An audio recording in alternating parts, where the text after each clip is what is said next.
Assalamualaikum sahabat kaligrafer pemula, selamat datang di channel Kaligrafer Milioner. Pada kesempatan kali ini saya akan berbagi tips ya, cara membuat kaligrafi Bismillahirrahmanirrahim 3D.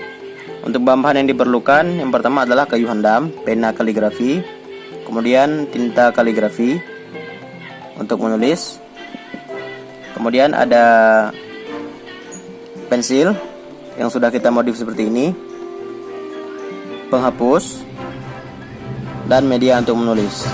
Oke, untuk cara pembuatannya silahkan simak aja video berikut ini.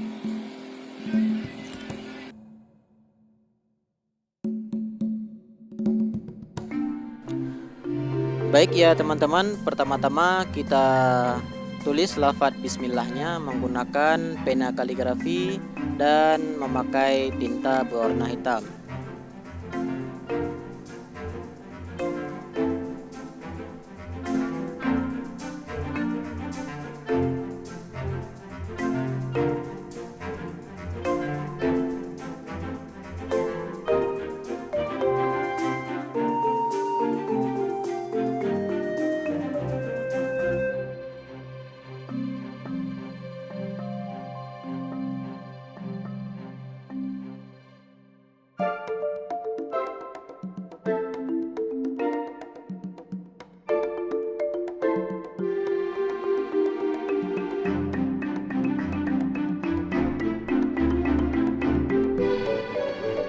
Baik, jika lafaz bismillahnya sudah ditulis, kemudian kita pakai pensil yang sudah kita modif tadi untuk memberikan efek 3D di lafaz bismillahirrahmanirrahimnya.